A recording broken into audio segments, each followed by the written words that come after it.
ये आपका एक पीवाई की क्वेश्चन है। X equal to a sine cube theta, y equal to b cos Q theta. Now find d two y over d x square at theta equal to pi by 4। 2024 में ये question आया हुआ है। क्या करेंगे आप यहाँ से सबसे पहले डी एक्स ओवर थीटा निकालेंगे और यहाँ से d y over d theta निकालेंगे। क्या वैल्यू हो जाएगी आपकी d x over d theta. Theta के रेस्पेक्ट में डिफ्रेंशिएशन करेंगे तो ए साइन क्यू थीटा का डिफ्रेंशिएशन बाई चेन रूल कितना होगा 3 आगे, और वैल्यू हो जाएगी 3 साइन स्क्वायर थीटा। फिर साइन थीटा का द्वारा से करेंगे तो वैल्यू हो जाएगी कॉस थीटा। नाउ यहाँ से आप y equal to b cos Q theta से d y over d theta की वैल्यू निकालेंगे तो d y over d theta equal to value हो जाएगी आपकी बी आगे, ये 3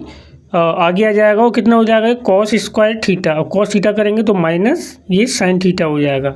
okay, now d y over d x value निकालेंगे तो क्या करेंगे, इसको अगर इक्वेशन 2 माने, इसको 1 माने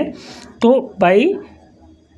2 में 1 का डिवाइड कर देंगे। आप इक्वेशन 2 में 1 का डिवाइड करेंगे तो वैल्यू क्या हो जाएगी d y over d x is equal to value हो जाएगी ये बी, और ये वैल्यू का माइनस का 3 cos square theta into sine theta, upon में वैल्यू कितनी आ जाएगी, ये आ जाएगी आपकी ए 3 sine square theta upon cos into cos theta, ये वैल्यू होगी। अब 3 से 3 कैंसिल कर देंगे, वैल्यू हो जाएगी माइनस को आगे लिख लो तो ये हो जाएगी आपकी value minus B upon A.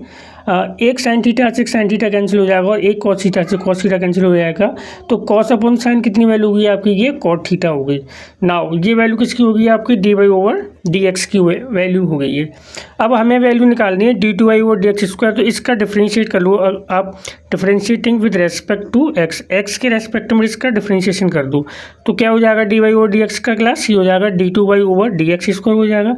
Equal to value कितनी हो जाएगी माइनस बी अपॉन ए, कॉट थीटा का डिफरेंशिएशन करेंगे तो माइनस कॉसेक स्क्वायर थीटा हो जाएगा, और थीटा का द्वारा से करेंगे तो d theta over d x हो जाएगा। नाउ इक्वेशन फर्स्ट का यूज़ करके हम यहाँ से d x over d theta की वैल्यू निकालेंगे तो ये माइनस माइनस प्लस हो गया b upon a cosec square theta, तो ये वैल्यू हो गई। अब यहाँ से d x over d theta दे रखा, लेकिन हमें चाहिए value d theta over d x की, तो उसका रेसिप्रोकल हो जाएगा तो वैल्यू कितनी आ जाएगी अपॉन में ये वैल्यू हो जाएगी आपकी, वैल्यू हो जाएगी 3a sign square theta cos theta, 3a sign square theta into cos theta. इसको सॉल्व करेंगे क्लास तो वैल्यू हो जाएगी बी अपॉन ए, इस कॉसेक स्क्वायर थीटा को नीचे लेके आएंगे तो ये 3 तो आगे लिख लो, तो वैल्यू हो जाएगी 1 अपॉन साइन की power 4 theta into cos theta, ये वैल्यू हो गई आपकी। ना हमें d two y over d x square की वैल्यू किस पर निकालनी थी हमें at theta is equal to pi by 4, तो यहाँ वैल्यू पुट करेंगे तो वैल्यू कितनी हो जाएगी आपकी, ये theta equal to pi by 4 पर वैल्यू निकालनी तो वैल्यू हो जाएगी ये बी अपॉन 3a और 1 अपॉन साइन पाई 4 की